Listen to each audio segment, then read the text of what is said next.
This is Gotham TV Podcast talking about Pennyworth Season 2, Episode 6, The Rose and Thorn. So how are you guys? Truly. Swings and roundabouts.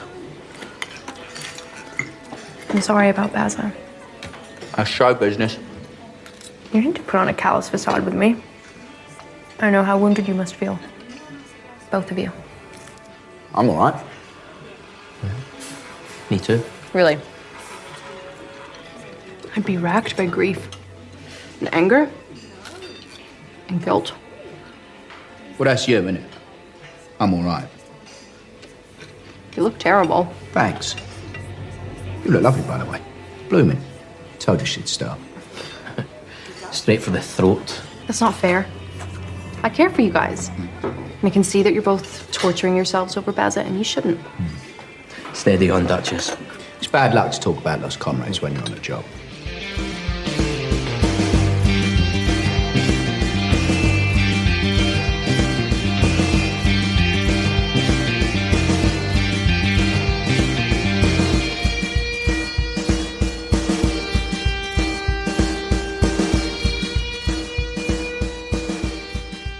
Welcome back, fellow governors, fellow Gothamites, to this episode of Gotham TV Podcast over on TV Podcast Industries, where we're looking at Pennyworth Season 2, Episode 6, The Rose and Thorn. I am one of your hosts, John.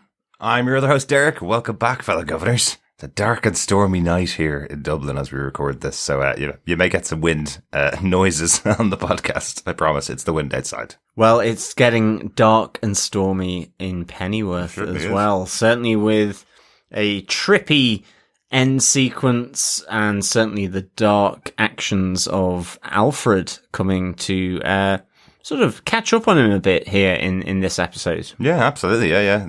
We knew that wasn't going to last too much longer. The honeymoon period before he leaves for America is definitely not going to last too long, is it? No, not at all.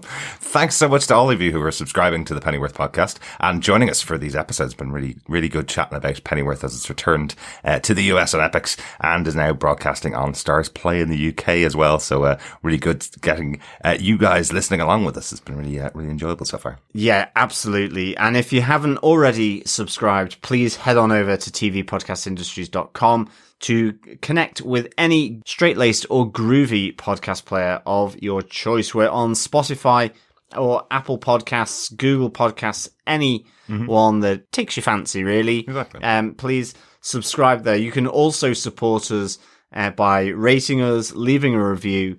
And of course, we're over on Patreon as well. So you can head on over to patreon.com/TV Podcast Industries if you wish to support us through Patreon. Absolutely. And if you subscribe to us on TV Podcast Industries, you get all of our other coverage of all the other shows that we talk about. Just finished WandaVision over on Disney Plus, and starting up Falcon and the Winter Soldier from March 19th over there on Disney Plus as well. So lots and lots of comic book TV going on at the moment. So check them out. We'd also love to hear from you about Pennyworth or anything else. You can email us to feedback@tvpodcastindustries.com and we'll include your thoughts in our feedback section for Pennyworth.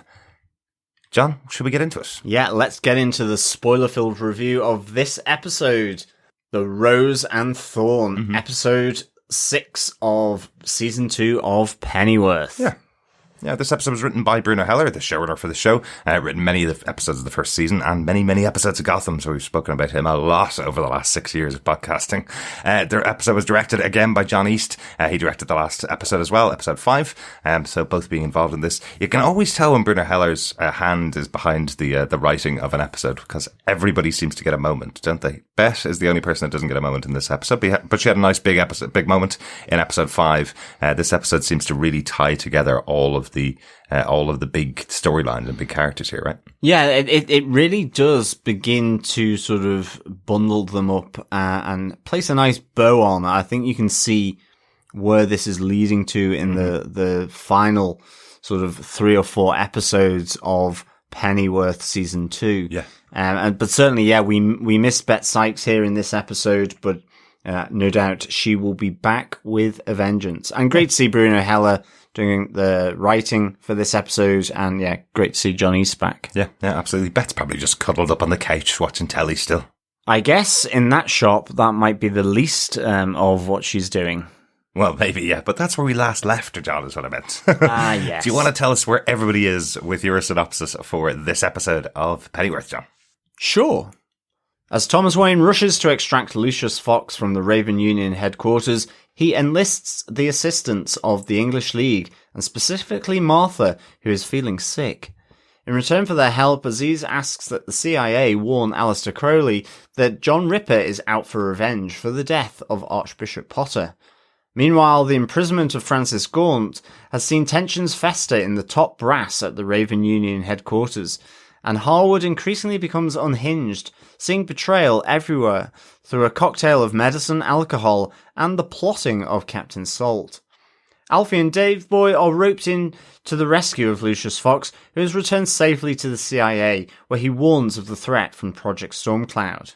Back at Delaney's, Alfred and Dave Boy's friendship becomes strained as Alfred's lies to Sandra and his infidelity with Melanie begin to catch up on him. Out in jolly old London town, Crowley is picked up by John Ripper, but some well-laced lip gloss allows Crowley to get the better of Ripper. Dropped off at the English League headquarters, John Ripper is drugged, hallucinating and fearful, but a demonic Aziz in his dreams quietly whispers that he manufactured the events to rid himself of his main competition in the English League. Back at Martha's apartment, Patricia Wayne is surreally painting the buttock of a naked man. But she has the answer to Martha's sickness. She is pregnant. Mm-hmm. Yes, there's a lot of nakedness that goes on in Martha's house, isn't there?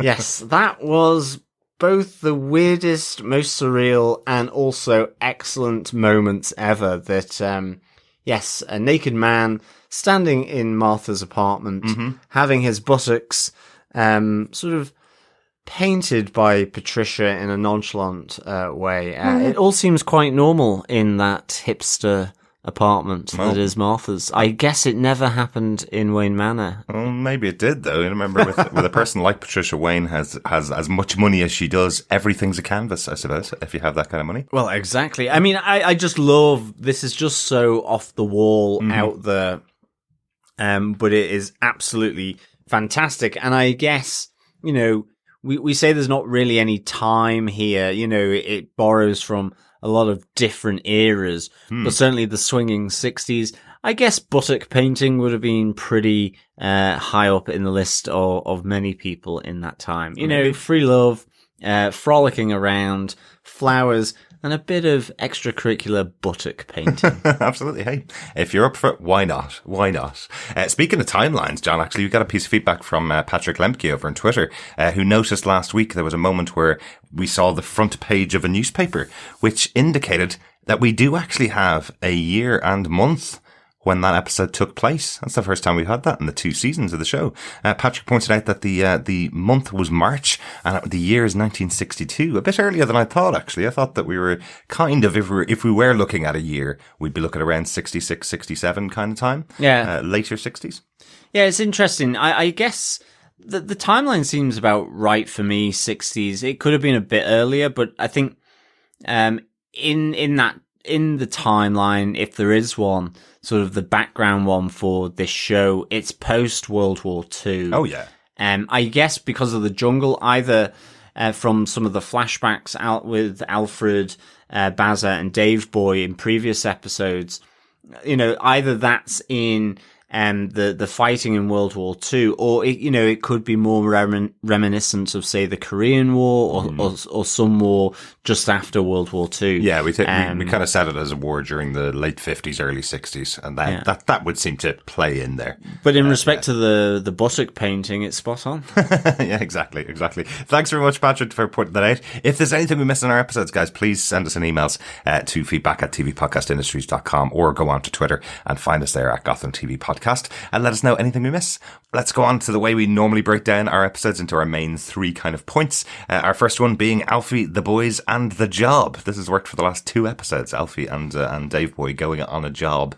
Let's have a chat about what's going on with Alfie and Dave Boy, John. Yeah, well, there's certainly a reoccurring theme here that they think that they're kind of done with the jobs, but okay, one last job. Oh, There's yes. always one last job to do. It's such a it trope. never ends. It's yeah, such exactly. a trope of crime dramas from the 60s and 70s where you always meet the characters in the movie going on one last job. And here we have a weekly TV show with Alfie and Dave Boy trying to get to America, and they can never get past that. Just one last job for this person. Last week it was Gully. This week it's one last job for Aziz before we go. Exactly. Alfie's got his money from the previous job with Gully at the wrestling arena. Yeah. He's gone to Thomas. He's got his tickets for America.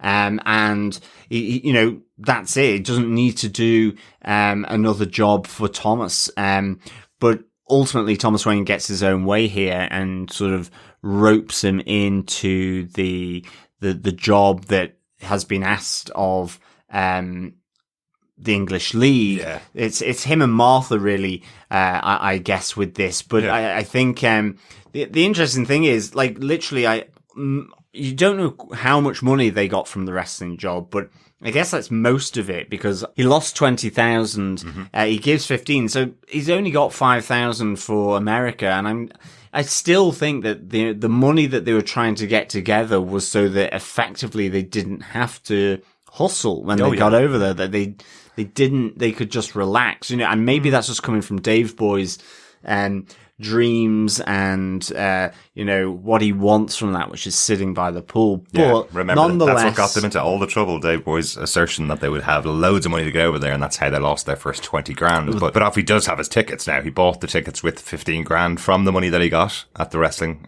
fight, as you said.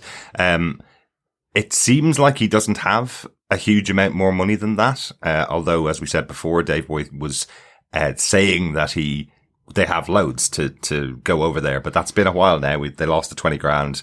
They have nothing else really. And we see Alfie basically say when they get over there, he's going to have to duck and dive when he gets over there. So Sandra can't come with them. So that would seem to be it. I do like the kind of piece with Thomas where he said, I didn't think you're actually going to get the money. So I had a job all lined up for you. And Alfie doesn't even ask him what the job is. We find out later that actually he was going to give the job of getting Lucius Fox out of the Raven HQ to Alfred. But Thomas still gets his own way, effectively, even though he never actually asked Alfred. He asked in a roundabout way and it all came back to Alfred again.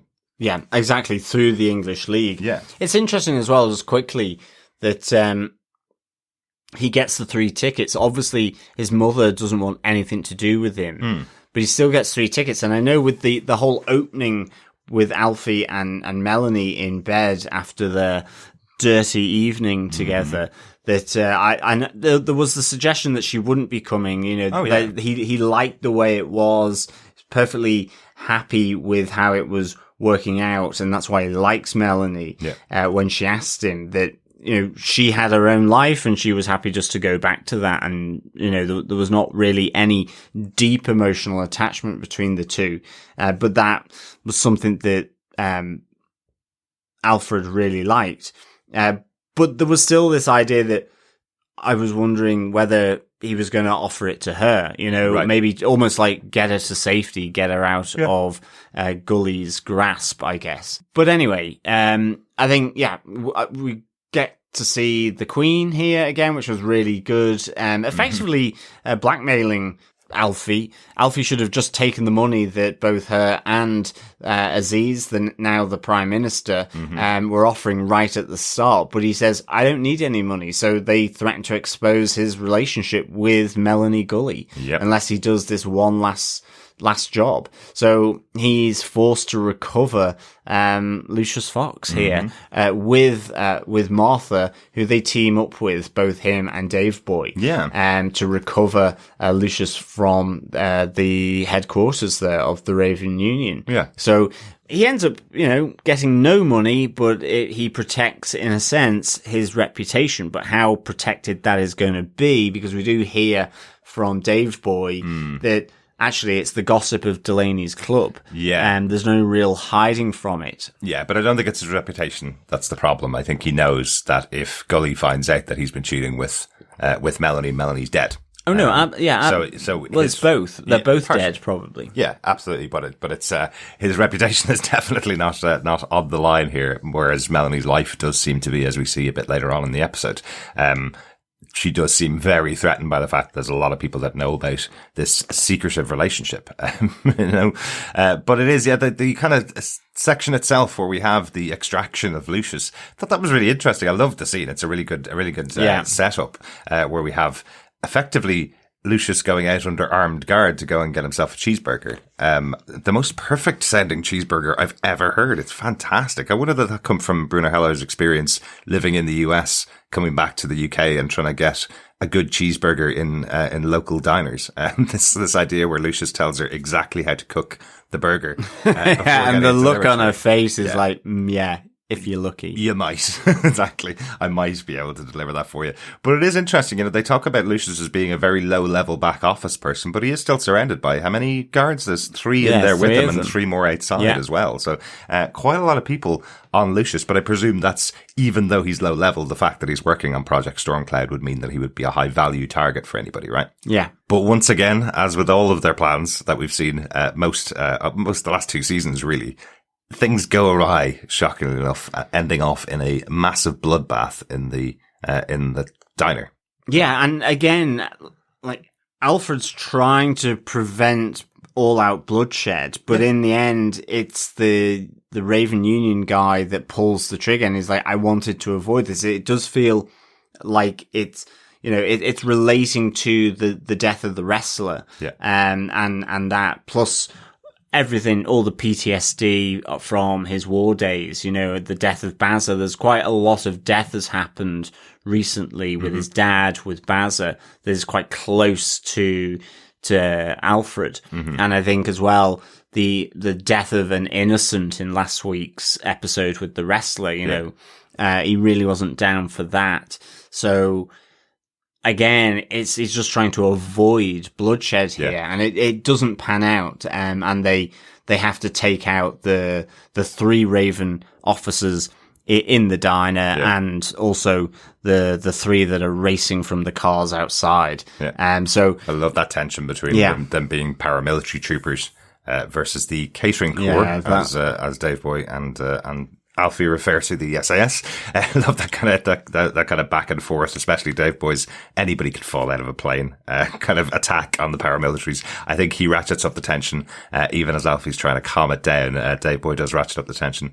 And once again, I'm trying to keep count of this, I'm losing count. I think it's about the 8th time in the series that we have Dave Boy taking another bullet.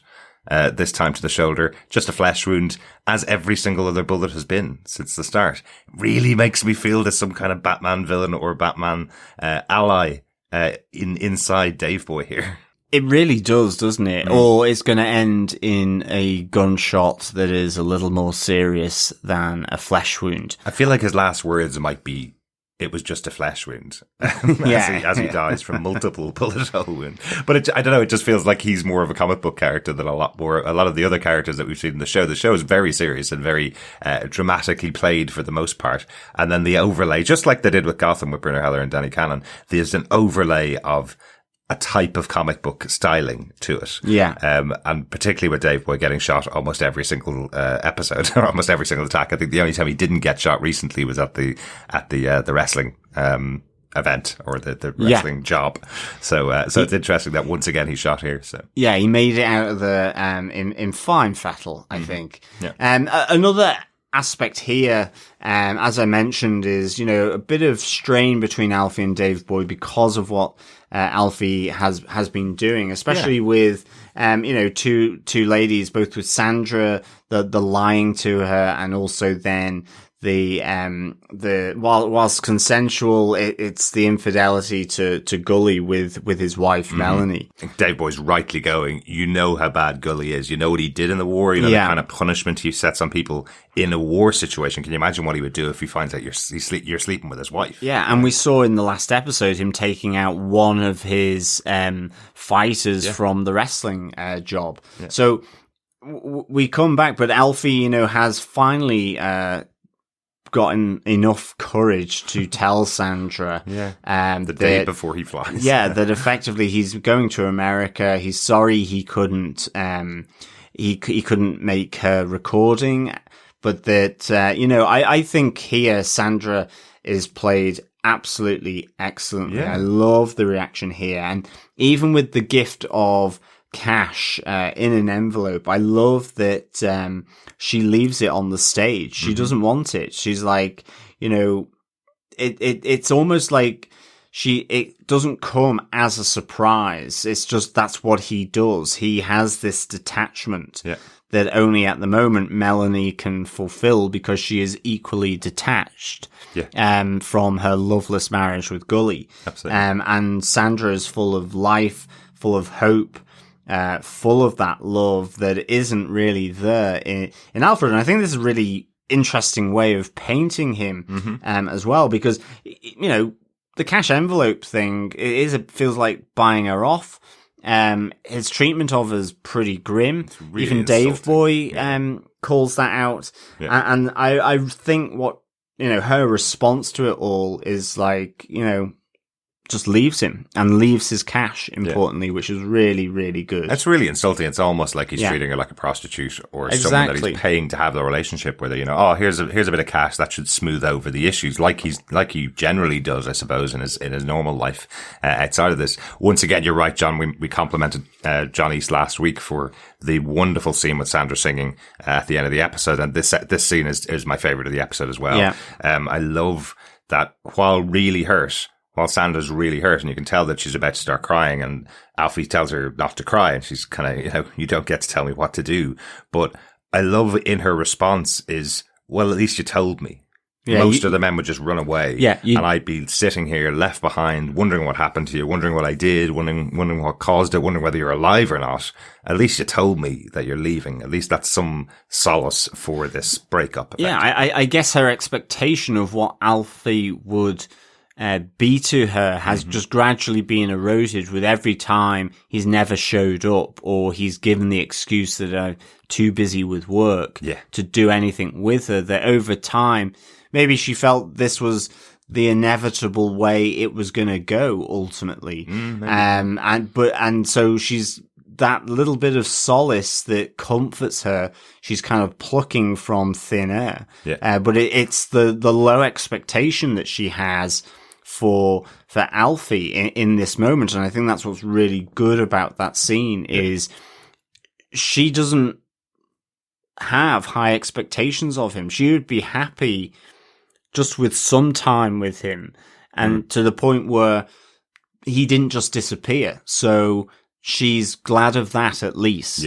And that's just the way she frames it to kind of move on. But certainly, you know, she bawled her eyes out and was deeply upset by this, because her father comes round and gives him a good right hook. You know, he's not happy at all. And I think there's an element that it's just deserves. That's what I was going to say, you know, for a show that has the name Pennyworth written right there in the main titles, I've never wanted a main character to get punched in the face by by his lover's father more. This is a great moment when Sid comes in and gives him a right what for, as they say. But it isn't every woman in his life that's unhappy with Alfie. We do have his mother looking on here, sees what's going on, sees this punishment that Alfie goes through.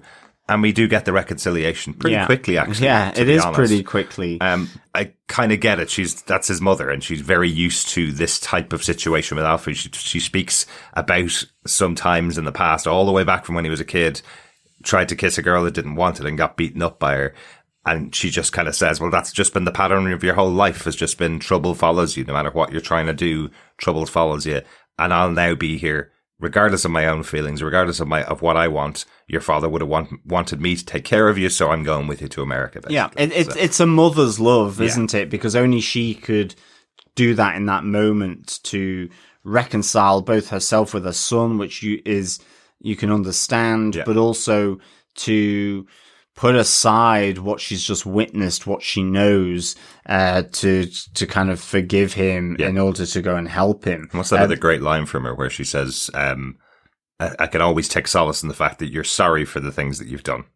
So at least I know you apologize for the things you've done, even when you've done bad and you don't mean to do bad, at least you're apologizing for it. But she wants no guns, no trouble, and she doesn't want any of those bears, wolves, or snakes. And she wants him to give her a grandchild, which I guess she'll be waiting a long time. I think she might be. It's the Monty Python requirements. I just have 2 requirements for you. Here's 3, which is the little gag in there as well.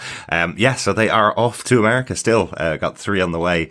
Even though it's not playing out exactly as I would have wanted it to, I am kind of glad we are seeing the impact of the loss of Baza. Baza was such a central character to the relationship between Dave Boy and Alfie, that at least seeing that breakdown of the relationship between Dave Boy and Alfie, because they don't have someone in between the two of them. Yeah. And they both kind of reflect on the fact that if Baza was here, certain things wouldn't be going on. You know, there's certain things like Alfie probably wouldn't be going into the arms of Melanie because he'd be talked out of it by Baza. Baza would be able to keep him on the straight and narrow a bit more than Dave Boy could, because Dave Boy does nothing other than drink in the cubicle and wait for his time to go. You know? He's lost one of his angels on his shoulder, which is Baza, the rational, sensible one. Yeah. And Dave Boy, the nutty alcoholic, is still sort of, giving the dangerous advice to some extent. But even in this moment, he knows that what Alfred is doing is wrong and is just kind of,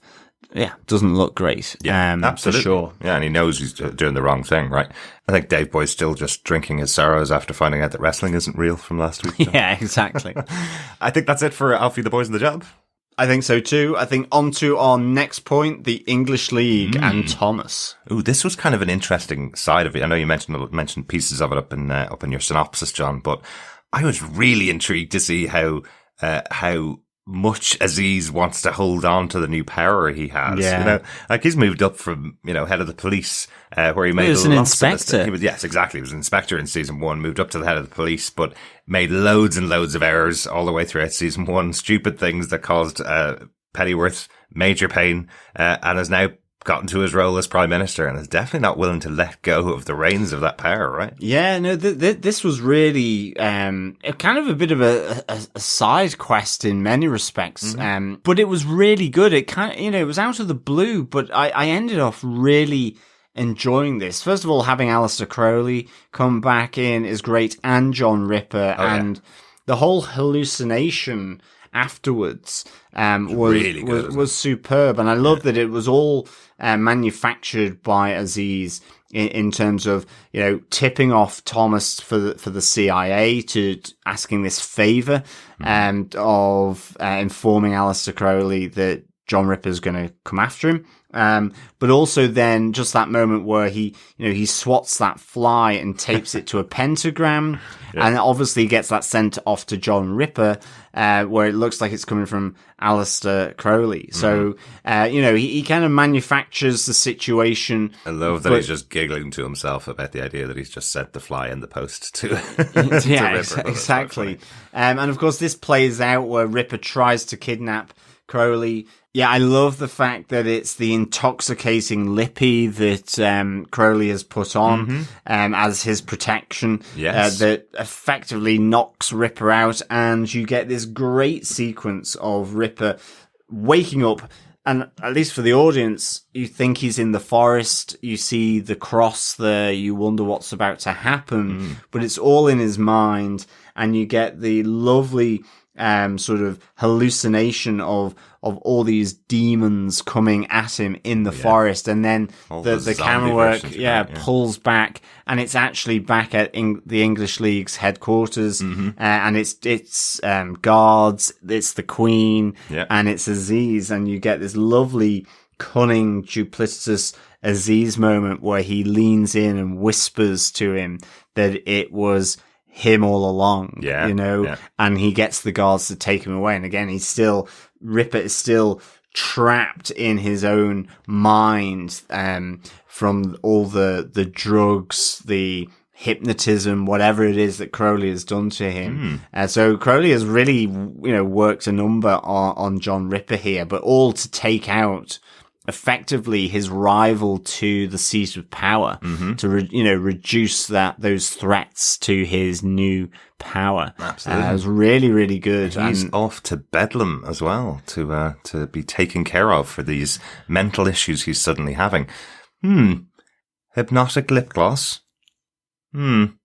Scary creatures coming out of the darkness, like a scarecrow would do, and maybe like poison ivy might do. Yeah, I think there's a lot of Gotham that might exist over in London. It certainly in the is. early 60s, yeah, certainly is. And obviously Bedlam being the stand-in for Arkham Asylum as well. Yes. For Gotham. So some of the elements here definitely felt very Gotham-like, very Batman universe-like, as they should. We have some major Batman characters, including the first, shall we say, appearance of Bruce Wayne. Yes, in vomit form. We get in this episode. I guess that's the way you'd say it, right? Yeah. Somewhere in there, there's a sort of. There is a hormone from the pregnancy that Martha has and is currently undergoing morning sickness. And we first get this glimpse really quite early on when Martha is asked to do this job to get Lucius Fox, and she runs out of Aziz's office and throws up, and she says this is the second time.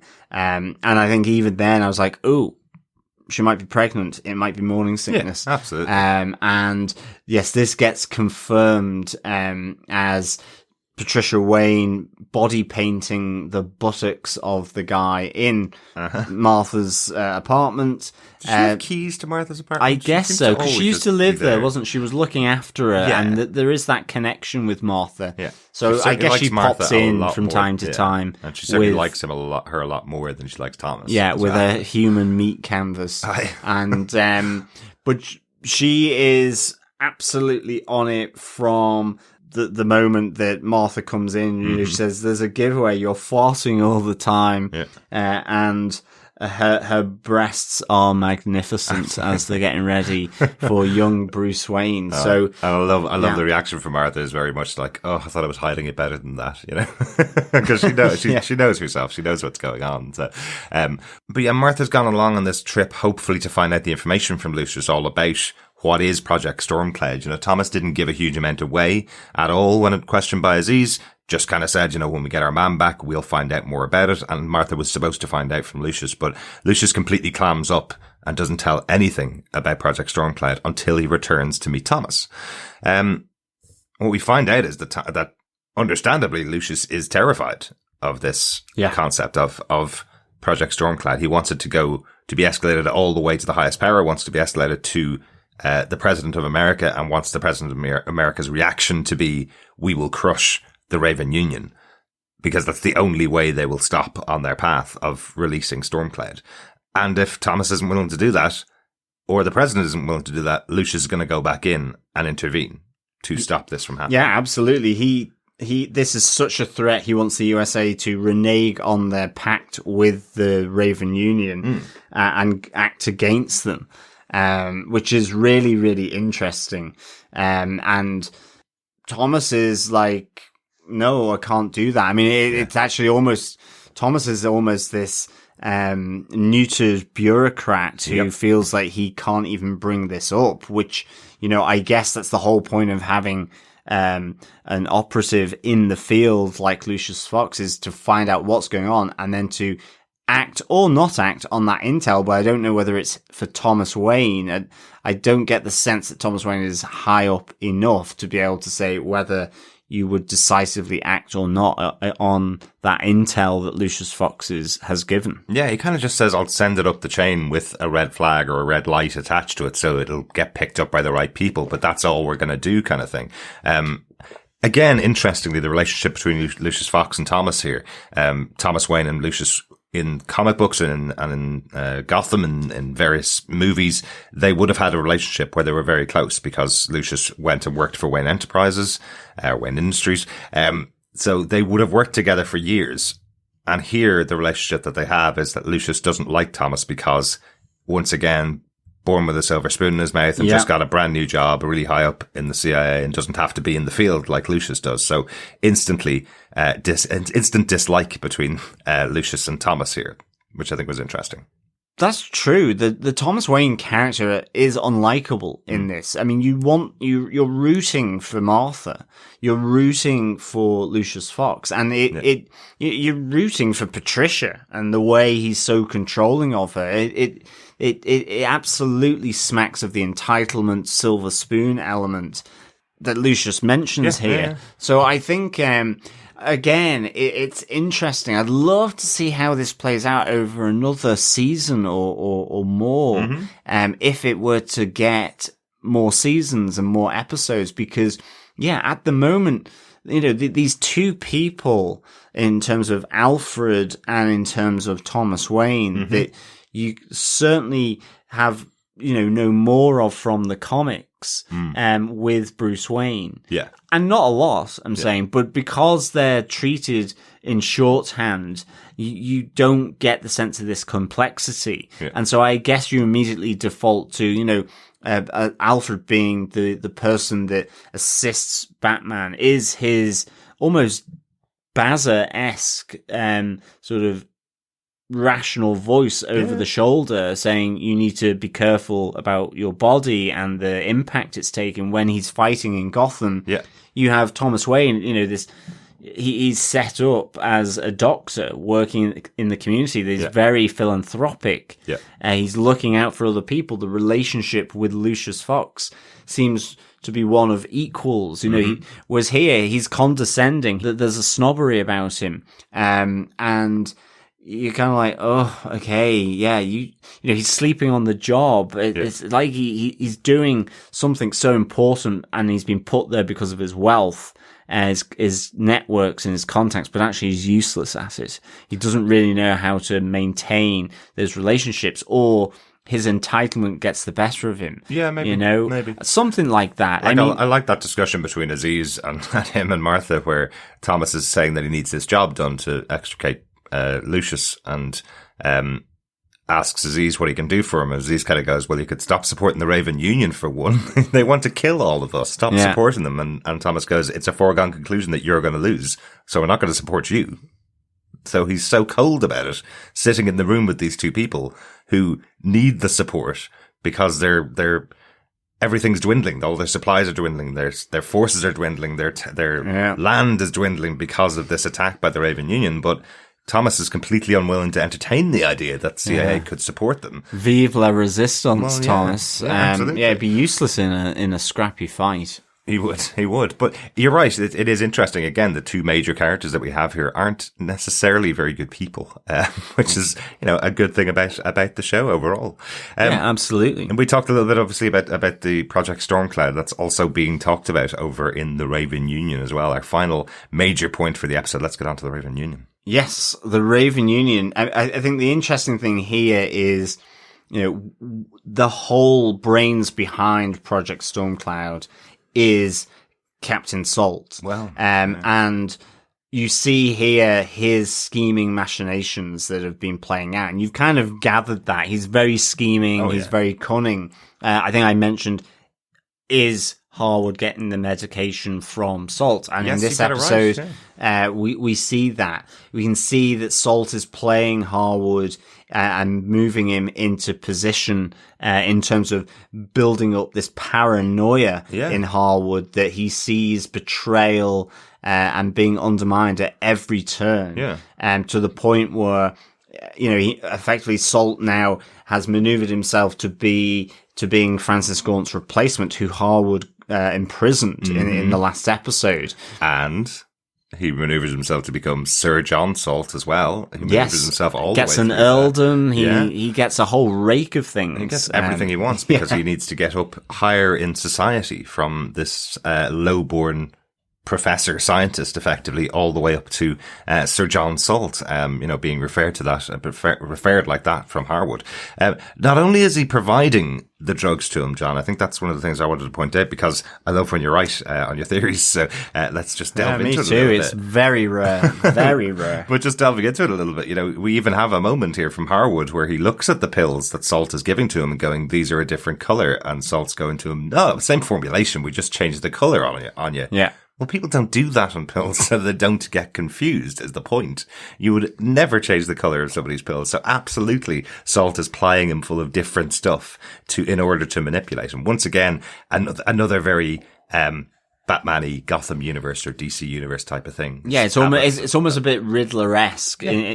He's isolating, he's using his intellect in order to maneuver himself into position and maneuver the other chess pieces of Harwood, Gaunt, even the Lieutenant Graves that we see, and the Field Marshal Thursday, strange name, well, speaking of strange all names, around the board. yeah. And I think that's the really good thing is, he's trying to isolate Harwood in his position to make him paranoid. And yeah, it plays out really nicely here. After, thinking about seeing Salt, in episode 1 of this season, and knowing that, he was a bit of a conniver, and seeing it play out here, in the war room at Raven Union headquarters, with the Harwood staff looking, aghast at what's happening, what with Francis Gaunt, even the elevation of Salt, but also then what happens with Lieutenant Graves, who comes in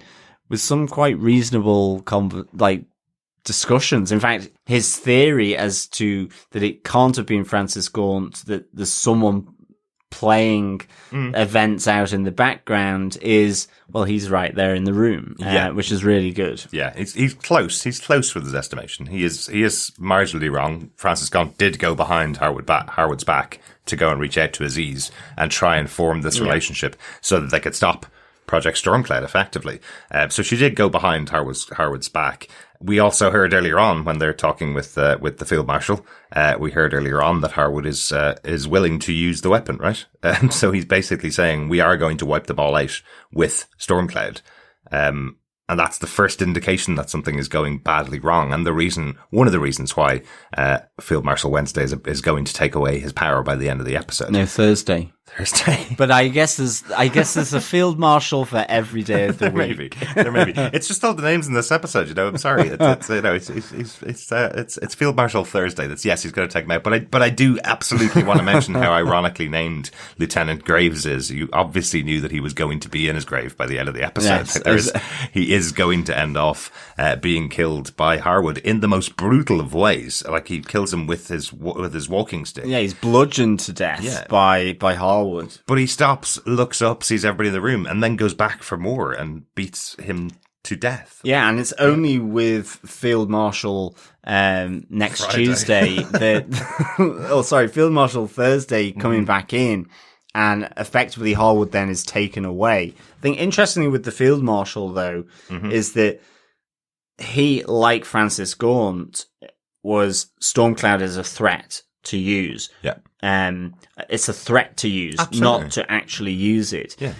Why would you use a nuclear weapon? Exactly. Whereas I guess Salt wants to see his creation, maybe his life's work, possibly, play out. He has aspirations of power. Yeah. I guess now he is now the Chancellor. If Harwood is taken away, he's deemed to have gone crazy, has killed one of his officers, high-ranking officers in Graves. So, you see a quick coup effectively happen in this episode with Harwood following Gaunt into prison and at least under lockdown, and Salt being elevated, at least in the interim, and I guess for longer, as the Chancellor. I wonder whether he's gotten the Chancellor's job or will he be effectively Field Marshal will move up to Chancellor and he'll still be in the ear of Field Marshal Thursday. I wonder if that's going to be the case. I guess it's Salt as the deputy. He replaced Francis Gaunt. Yeah. And she stood in for him whilst he was in prison. Yeah. So I guess it would be him automatically. Whether the Field Marshal is happy with that, and I guess there's still tension to play out between what needs to happen with Stormcloud between Salt and the Field Marshal. So there may be more infighting to come at Raven headquarters. Yeah, absolutely. Last mention on Stormcloud for me, I really liked the description that we got from Lucius of what Stormcloud does in this episode. He specifically mentions that it attacks the limbic system and people die of terror. Literally, once again, feels very like a certain Scarecrow character. It certainly does, from Gotham. Yes. You have anything else in this episode, John? Yeah, no, there's no notes from me. Okay, one. Just got to mention the poor dog of Alistair Crowley, who gets thrown out the window at the hands of the Ripper. I just thought it was really cruel, but I could absolutely see it happening, you know. Crowley going out for a walk with his dog and then being told to get in the car with Ripper. I didn't think Ripper was going to be putting up with a dog in there. No. But I love the forlorn look of the dog standing on the side of the street as the car drives away. Yeah. Nice really little shot. Yeah. Good little gag there from John East, I'd say, in the direction. That's it for our major moments for the episode. Really enjoyed it. If you want to tell us your thoughts, please email us to feedback@tvpodcastindustries.com. John, overall, how would you rate this episode of Pennyworth? I really liked this episode. I thought it brought a lot of stuff together. I'd give this 4 painted buttocks out of 5. No, fellow governors, I'm not obsessed with buttocks, or am I? I think you might be. It might be. Nonetheless, I thought this pulled a lot together. You know, we were wondering, will we see Martha pregnant in this series? In Pennyworth, and we get that. And it's kind of a nice touch because it is. You kind of you take on a different view of Martha because there's a Bruce Wayne starting to form here. It also suggests, that the relationship between Thomas and Martha, how are they going to play that? Is it that they reconcile and actually they do really like one another's company, or is it some kind of social pressure? I mean, it's just, where are they going to go? How are they going to treat that? And I think as well, I think they do really like each other. No, I do. I think they just love to fight with each other. They too. fight, and I think they get exasperated because it's kind of on, off. So it's one of those. So this may finally bring it all on, I guess. It's a classic sitcom drama trope of the two main characters who don't like each other but have to be together. And I think in the same way that we're talking about, how certainly at the moment Thomas is kind of a bit obnoxious with his entitlements, that at the same time I love that Alfred here is actually played very, very darkly. And I loved that moment with Sandra. I thought it was absolutely awesome. I loved the breakdown of her, but holding it together. And it was just, I cheered when she left the cash envelope there on the stage. Absolutely, you gave a really good punch in the air when Sandra did that, didn't you? Yeah, it was totally really right, Sandra. It was really, really good. Yeah. You can see the threads of Melanie and the complication with Gully happening here. You can see potentially that, you can see Alfred lost at sea, what with Sandra and with what's happening at Melanie. And also with his relationship with Dave Boy. And I think you're right. You do sense the loss of Bazza. It's kind of that the glue that binds the three together. I think here. I love the surreal buttock painting. It's just like, okay, what's that about? Why is that even in there? But why not? Because it's Patricia Wayne. I know, but still, she could just be painting, or she could just be relaxing on the sofa. Yeah. What I mean is, it's quirky, it's fun. Pennyworth. Why not? Yeah. Really good. It's Pennyworth. No more naked buttocks for you, John. And then, Crowley's mind alteration of Ripper, really nicely done. A nice little dark twist for Aziz here, which was nice. And also with the coup d'etat happening at Raven Union headquarters. I liked how that played out, to see Salt's devious machinations finally bearing fruit for him. Yeah. Because certainly last episode it felt like he was being put in his place, and that possibly it wasn't going to work out like this, but really, really good. So absolutely thought this was a great little episode. Excellent. There's a little part of me that's wondering, are they tying up a lot of things really quickly here? We originally were supposed to have a 10-episode series, as we mentioned last week. We actually don't know how many episodes we have left. If we only have 2 more episodes left, they certainly feel like they have to pull a lot of threads in together in this episode, bringing Bruno Heller in to run this episode as he's the showrunner for the show. I wonder if this is where we're seeing the kind of COVID effect of the shutdown and reopening of their filming. Are they pulling things together so that they could deliver the full season? So I felt like a lot of things were going really fast in this episode. As I said, lots and lots of major characters getting almost wrap-ups to their storyline, at least on the path to their closing storyline in a couple more episodes. So I'll be intrigued to see if we do have a full 10 episodes or whether we have 8. Yeah, and it's interesting. Is it closing because maybe there's not going to be another season? Or are they closing because they're coming to the end of the UK part of Alfred's journey and life, and possibly going to America? It'll be interesting to see really what happens with this show, but certainly this really did move things along, as you say, quite quickly, but quite nicely as well. Absolutely. I thought it was done pretty neatly. Absolutely. Always love Bruno Heller's writing as well. So, thanks very much once again for joining us for this episode of Pennyworth. Make sure you subscribe to the podcast over on TV Podcast Industries, or if you just want to subscribe to the Pennyworth podcast, there's a feed out there for that too. We've just finished our coverage of WandaVision, as I mentioned earlier on, and we'll be kicking off our coverage of Falcon and the Winter Soldier from March 19th over on Disney Plus on our main feed on TV Podcast Industries. Yes, and of course we will be continuing our podcast discussions on the Pennyworth podcast for season 2 of Pennyworth, and we will be back with episode 7, The Bloody Mary, next week. Headless Monarch or drink, who knows? We'll have to see what they mean by that. That's true. But we hope you'll return to join us for our next podcasts on everything to do with Pennyworth. And of course, Falcon and Winter Soldier as well, over on TV Podcast Industries. Absolutely. We'll talk to you again soon. Bye. Thanks so much, fellow governors. Speak to you again soon. Bye.